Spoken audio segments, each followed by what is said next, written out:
So today we are in Iceland, and I wish I could pronounce the city, but Dr. Keesley is going to go ahead and do that for us. So please tell us about yourself and how to pronounce this town. Yeah, well, thank you. Good to see you. Good to have you here good to have you in Akureyri. That's the town. Okay. Akureyri. Akureyri is on the north coast of Iceland. It's it's the biggest town in outside of Reykjavik. And it holds one orthodontist. I'm the orthodontist, and my name is Gísli. Gísli Arnason, last name. I've been here for, I guess, 17 years now. Time flies. I feel like it's only been 5 or whatever, but 17 years since I graduated from the orthodontic program in the US. Yeah.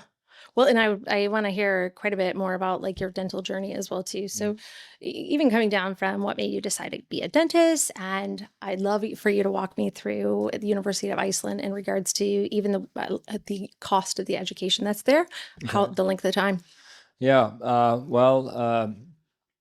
I finished like high school or whatever you call that. It was probably equivalent to high school. What's it called here? Menntaskóli. Okay. All right. Menntaskóli. I finished the Menntaskóli at 20, Okay. which was pretty usual at that time. I was back in 94. Nowadays, kids graduate at 19. Then I didn't go to dental school directly. I did 2 years that I just took off for 2 years. I lived in Sweden. I was skiing.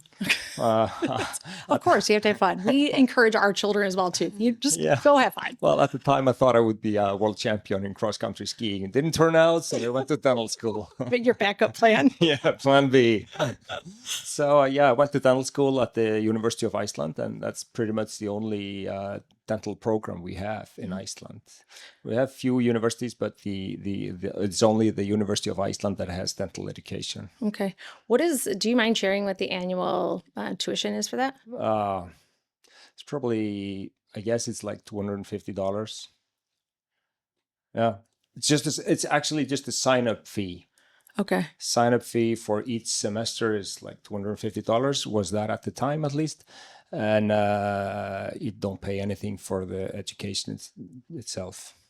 So that's pretty incredible. Well, that's totally different from the States. Yeah. Absolutely. Yeah. So free education, all the universities are pretty much free nowadays. So used to be you had to pay for some some of the art universities or whatever, but now pretty much everything is without a tuition, but you have like a sign-up fee, which is like maybe between $200 to $400 at the time now. So going over to the US, I just can't even imagine. Did you know what you were getting into for debt-wise to have education there? I had something. Well, I had a little idea about it, but I knew it would be different from Iceland, of course. Mm-hmm. But anyway, I wanted to do it. I mean, a lot of dentists in Iceland. I want to go for further education, go to Europe. A lot of people go to Scandinavia for like different countries in Europe, but I kind of wanted to go to the States. Would you end up getting a loan here for that student debt, or you do it in America? No, I did it here in Iceland. Okay. And it pretty much covered the tuition. Okay. Yeah. Tuition and almost insurance. I can't remember quite or correctly. But so cost of living was kind of out of pocket. So yeah. Sold my apartment before going to the States. And uprooted your life. You're not going to be cross-country kings. Okay. Well, did you do any cross-country while you were in the States at all? Once, I guess. Yeah, it's probably pretty boring, isn't it? I was just busy with all this stuff. All right, I'll give you that one. But I was upstate New York, and so they have some cross-country tradition there, so culture. So yeah, all right. Yeah, the upstate part. I don't even know my geography, so.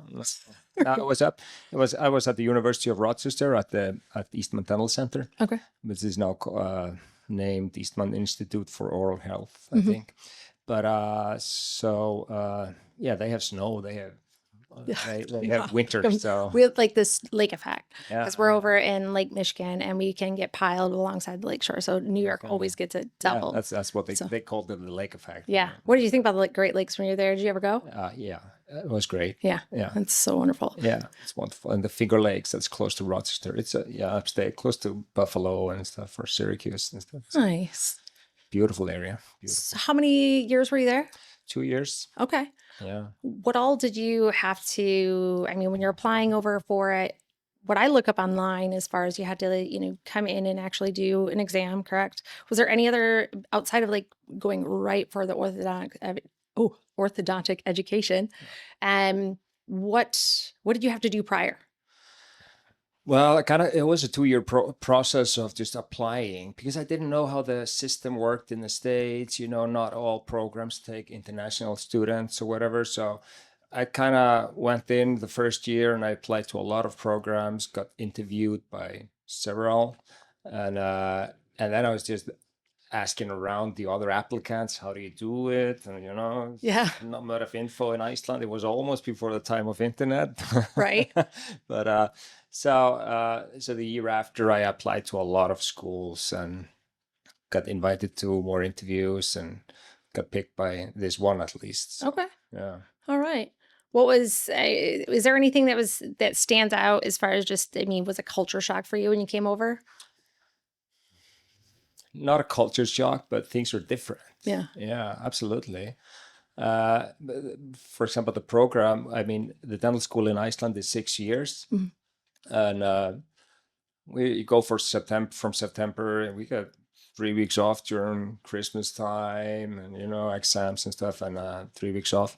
And then we go until beginning of June. So you get almost 3 months off over the summer break as a summer break. Mhm. And students use that to go and work, you gotta earn some money for the next winter, cost of living and stuff, and partying and Of course. things like that. Still Right happen on, here. right on, yeah. So, but then in the States, it was more intense. It was more intense. So only, I guess, 2 weeks off during the whole year. And, you had to pick if it was going to take it over the Christmas or summer break, or clinic closed for maybe a few days over summer.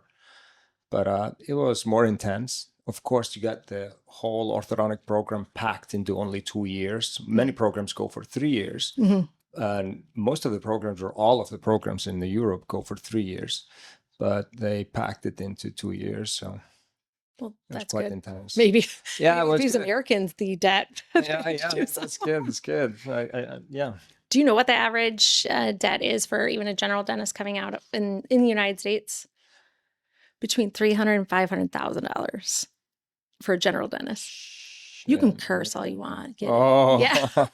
I was gonna. Yeah. No, wow. Yeah. No, by all means, Yeah. I have a sailor's mouth, so you're fine. Yeah, I've heard a lot about. I've heard it's increasing depths Yeah. from. Yeah. It's, and the loans that are out there are, I believe they're anywhere between like 6 and 8% on that, right? So over a loan for that amount of money over 10 years, or even extended to 25 years, that's like over another $100,000 in interest alone.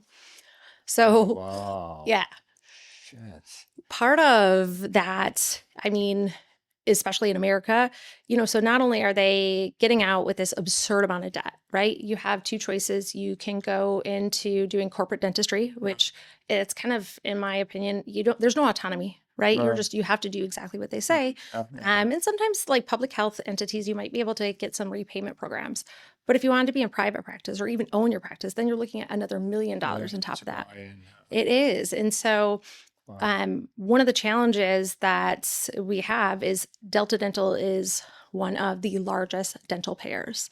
And this insurance company, in 2012, they stopped increasing their reimbursements. And then in 2014, they decreased it. So as the cost of dentistry is going up, the cost of education is going up, they brought it down. And they didn't do anything for obviously last 18 months, very, very small, 3 different increases. And it was insulting if you asked me on it. And so I've been a really big advocate for change in that arena and taking practices, effectively removing any insurance dependence on it and making it fee for service, because it's not working. If you're getting the same amount, $1,200 annually as you did 50 years ago, and a crown might cost you like $60 or something, right? And now crowns are, they're anywhere between $1,300-$1,500. So it barely covers it. Wow. And the insurance companies aren't doing anything about it. So it just is, it's something I'm really passionate about. And, what that one insurance company in particular makes it incredibly difficult to even leave fee for service. You have to be in the, have a very well established and loyal patient base, because they have to pay 100% in full, and then the insurance will reimburse them. So my advocacy on this area drew their attention. I had a cease and desist on me. Okay. Yeah, in 2023. So I had like different speaking engagements that were set up and that, but dental associations in the United States, they have to be licensed dentists.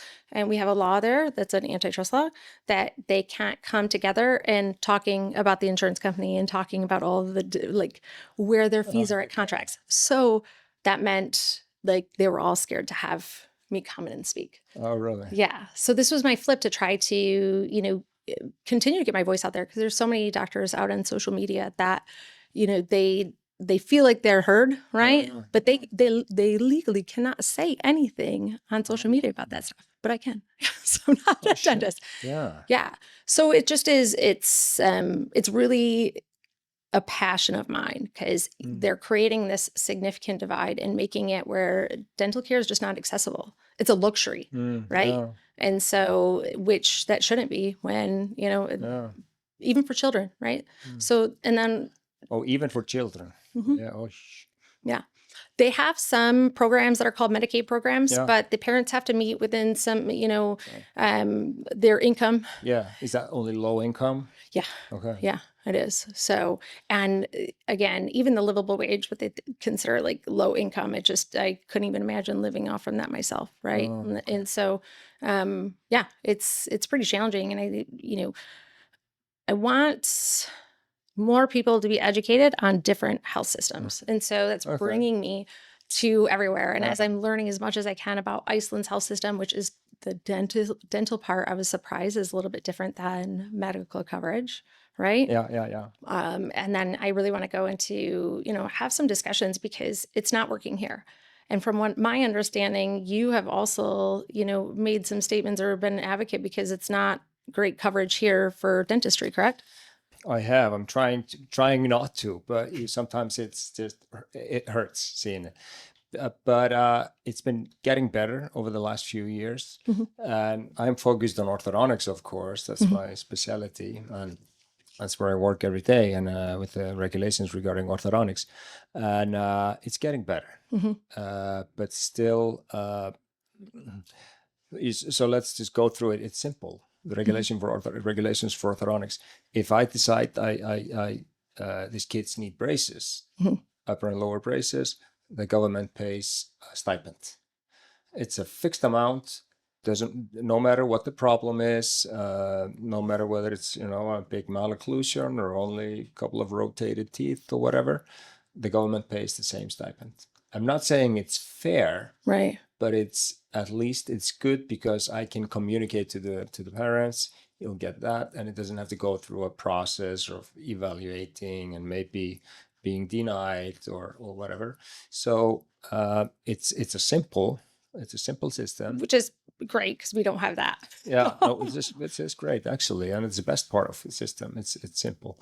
So I have a screening, first visit, kid with his parents or whatever, and I can tell him, well, if you put braces on to correct this malocclusion or straighten the teeth or whatever, you'll get reimbursed by the government of its 430,000 Icelandic kronas. So it's Okay. I'll do the math later. Yeah, Don't worry. yeah, okay, cool. But which is about 1/3 of the treatment fee. Yeah, which is about 1/3 of the treatment fee. So it actually got better a year ago. It used to be a lot lower. So yeah, they're kicking it up a little bit. Moving in the right direction. Yeah, but then we have a different regulation for cases that need more Mhm. have more treatment need, like missing teeth, like Yeah. agenesis or congenitally missing teeth. People that need orthodontic surgery to correct their problems, Mhm. or cleft cases and craniofacial anomalies and stuff, like bigger things. Mhm. And then the government comes in and pays 95% of whatever the treatment costs. If it's medical necessity. Yeah, Okay. 95% of whatever It's it at least costs. something, right? But Not fixed amount, yeah. but just whatever my treatment plan is, or treatment fees are Yeah. for the treatment plan, they pay that. So, and that's a pretty good system. That's really good, because now we're talking about someone that really needs Yeah. treatment, really needs orthodontic treatment. Yeah. I mean, you bring up something like congenitally missing teeth. So again, too, and bringing it back to the insurance system in America, if they congenitally missing teeth, we're going to go ahead and start out with, some sort of space retention as like a flipper or anything. Then when they're old enough to go ahead and get an implant and then that crown on there. And so if you're even looking at two of them, if they're, missing their first molar, premolars, and, $1,500 for the implant on each side, another $1,500 for the, crowns that go on top of it, and they get $1,000, right? Okay. And it's annual. So it'll roll over. So we do try to, in most practices, really try to maximize the benefit, but it's difficult. And when you're ready in February and you exhaust those benefits, you wouldn't be able to use the other part until the next following year, right? So there's minor amounts of predictability in it, but overall, it still is. The average is an annual of $1,200. And when it comes to orthodontics, not every plan even has any, and it's a lifetime maximum. So you might see between $1,000 and $1,500 for a lifetime maximum, when a comprehensive case is about $6,500, right? So that's a huge investment for a lot of parents. We immediately go in thinking this is going to cost us a lot of money. Yeah. So yeah. Yeah. Well, yeah. So no, everyone here up till the age of 21 gets like 1/3 of the treatment fee reimbursed. So 1/3 of the treatment fee, and that it doesn't matter what it is. Is there denials? Do you have to provide anything? We have to provide records if they ask for it, for the general cases.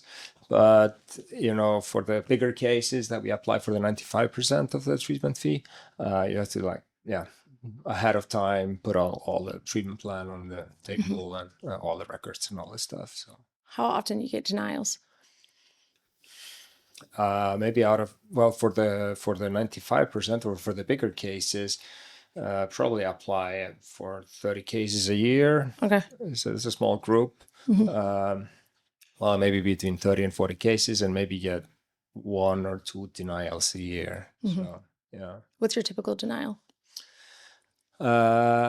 Treatment need is not up to to what they expect. Is there a dentist on the other end that's Yeah. Oh. A couple of orthodontists, a couple of oral surgeons. okay? Yeah. At least you have that. Yeah, I a don't know couple that of we do. lawyers. I think that's the whole board. Yeah. A couple of orthodontists and oral surgeons, and a couple of lawyers probably. So Yeah, there's supposedly, there's doctors that are work within the insurance company. I have yet to even meet any of them that go ahead and review it. They call it a dental, like a consultant, or a claim consultant. And in my opinion, if you know it's going to be a dentist on the other side of it, you're going to list that it's a dentist looking at it. So then we have this auto adjudication process that happens, and we can send out a claim, and say, for instance, the practice has a higher amount of periodontics in one specific area, right?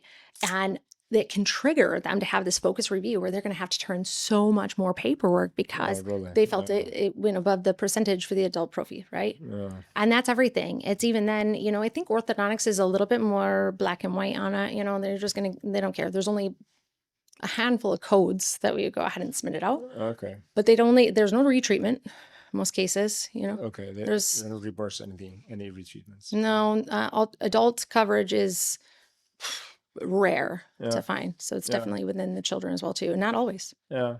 Well, yeah. In here for our orthodontics, they reimburse the bigger cases for adults, surgical cases and stuff, but not the simple cases, just traditional orthodontic treatment with braces or whatever. Yeah. How many adults do you treat here? too many, but Really? they're not that many though, because I like treating children, but Easier. a lot easier, and a lot more fun actually. So, but my practice only maybe 10% is adults. Most of them are children. So Kids are more fun. I worked absolutely, I love it. clinically. I was dental assistant, so for Okay. me, it just is. Adults are just they're You can joke around the whole day with the kids, They have to put up a little serious face when you meet them. Yeah. They have to believe in you. exactly. Well, and then like I feel like adult patients are really fussy about things, right? And then they're going to go ahead and like take to Google or whatever it might be. And even in America, what cracks me up, some adults will come and be like, "I was late for my appointment and there was traffic and they didn't tell us." Like, so imagine doing dentistry on somebody that can complain like that. That's your American patients right there for you. So yeah. All right. So what made you choose here? Did you grow up in? No, I actually didn't grow up here. I grew up in an even smaller town in Okay. northwest part of Iceland, which is kind of the most rural part of Iceland. Even the ring road doesn't go through there. So it's way out there. But I grew up there. It's a town of Ísafjörður. It's the name of Ísafjörður. High mountains, steep, deep fjords, and steep mountainsides, hillsides. How many people do you have in your school? In high school, probably like 400. Really? Yeah. And a bit like a town in the middle of nowhere. Yeah. Oh, I was expecting like something very loud. Or are you telling me you were homeschooled or something? No, not quite. But no, it's great. I love it there. A lot of skiing, outdoor activities and stuff. But and I moved to Reykjavik, of course, for the university. Yeah. A little bit in Sweden in between on Yeah. other plans, but Reykjavik for the university. But then I didn't quite like it in Reykjavik. Maybe it was too big for me. I don't know. Yeah. You Small like that rural Reykjavik. part? Yeah. No, but like the outdoors and stuff. So I kind of wanted to be here, and this is the only town outside of Reykjavik that's big enough to hold an orthodontist. Yeah. So I'm pretty much the only orthodontist in Iceland that's not practicing in Reykjavik. So I'm the only one out there. So it's either they go without or they travel, like have a weekend, traveling up here. Absolutely, yeah. No, so so that's why I'm drawn to people from everywhere from the East Coast and almost to the west part of Iceland. So people drive in 3 hours or whatever for a 10 minutes visit. I can't. I'm whiny about that. My orthodontist for my kids was 5 minutes from my house. Oh yeah. I wasn't going to travel anywhere. No, that's great. There's so many different appointments. I can't even imagine that somebody would like do that. Yeah. So it's a phase, you got to do this for 2 years and then it's done. Yeah, that's true. So that's Yeah. So, okay, back at it from the insurance side of things as well too. So, when you're in college, do you get coverage for like any dentistry or anything like that? As me having dentist. Yeah, for you, right? So I know that they cover it all the way up till you said age 19, right? Is there anything for students? No, yeah. Well, they cover in general dentistry. They cover up to 18. Mm-hmm. All the dental work. You only have to pay like $20 a year, and you get all for free up to 18. Wow. Whether outside of orthodontics. Yeah. Where it's going to be pulling teeth or restorations or just hygiene checkups and stuff. But after 18, you got to pay for yourself, and then nothing is covered. Nothing is covered. So, is there any privatized insurance companies? There are none. No. Okay. There's nothing like that in Iceland. So it's only the government up to 18. Now we're talking general dentistry. Only up to 18, and from 18 to 67, it's on you. Yeah. So out of pocket. So I can imagine there's, people when you have to choose between like, I'm going to make my house payment or do I need to go ahead and have a crown, No, that's what they say, because when you're not covered anymore, you disappear from the system. So you don't show up palliative care for 5 or 10 years. Then it's all, or sometimes it's, right. bad situation. But yeah, I mean, most of the time it's pretty good dental health in Iceland. Yeah. So, but it's not good though. Yeah, right. I mean, it could have a little bit more to it as well too, because you don't the medical debt for Americans is absurd. I don't even want to get on the medical side of things, but again, too, that when you have to make choices with your dental care, or make a house payment or a car payment or anything else like that, it's very easy. It's one of those things. If it doesn't hurt, Yeah. right? No, yeah. And you just put it further back on your Yeah, prioritizing list. it really does. It really does. And I can imagine as well too, do parents, when they come here for orthodontics, do they know at all, or are they ever like shocked and be like, that's all it covers? Like that's how expensive? No, people know about it. People know, for first of all, they know it's going to be a big or expensive treatment. Now the system has been changing a little bit, so they've been increasing, and surprisingly, a lot of people know about that. Okay. So, yeah, Yeah. Do you think that increased like your patient load when that happened? a little bit. Okay. A little bit, yeah. Yeah. But being in an area like this, where there's not a lot of. It's kind of closed area. I mean, Sure. Yeah. Everybody knows each other. population wise, it's not like there's not 100,000 people knocking on the door. This is true. There's like no competition. No wonder why you came here. You don't even have to like worry about anything. Be like, it's golden. I've got all the patients. They're not going to go to Reykjavik, right? Yeah. Is the other one? Okay. Yeah. No, they wouldn't drive there. You get like the whole south, east, everywhere. Yeah, well, east and north. Yeah. Yeah. Oh my goodness. So it's yeah. So I'm in a different situation than many of my classmates from dental school or wherever. It's just competition. Yeah. But everyone is in orthodontics is really busy in Iceland. Okay. Whether it's here in this office or Well, Reykjavik. Yeah. That's great. Really busy. Yeah, it is. So, but on the other hand, there are only 15 or 16 orthodontists in whole Iceland. So. Well, they probably don't want to go to America and get like absurd amounts of debt, right? Like, yeah, you're just going to settle for general dentistry. So, That's a problem now, because the population of specialized dentists is getting older and older and older in Iceland. Because it's probably, no one has looked into it really, but it's probably the fact that you don't want to go into a further debt, Yeah. So, well, it's significant. And, I'm trying to find out as much as I could about Iceland and, median household income and what that equates to in America. And, I immediately am I thinking about going to America and having 1 year be the equivalent to my salary if I worked back at home, right? Like here in Iceland. And so forgive me if I'm wrong. I believe I read it that it was like 70,000 is the median household equivalent in USD. Maybe. income Mm-hmm. could be, yeah. Yeah. Okay. Makes sense, yeah. Yeah. Yes. So when you're looking at that and then you go and you're like, okay, I got to do 3 years over here and you have to pay $300,000, to come back. That can be pretty difficult. Do they have opportunities to go into different countries then and get their education as well? Yeah, well, if you go to Scandinavia, Yeah. it's easier. Like, if you go because when you finish dental school, many people have kids, Yeah. and it's easier to go to Scandinavia just for the social backup, regarding schools for the kids and stuff, for the what do you call it, kindergarten or childcare. Okay, your English is great. You remember, you're not rusty. But I'm you got rusty. you. I mean, you put out in kindergarten. That was you did great. Thank you. So, yeah. Yeah. So it's probably easier and cheaper to go to Scandinavia if you get in. But it's been a little trouble for foreigners to get into Scandinavia for the last years, because they kind of need to educate their own people.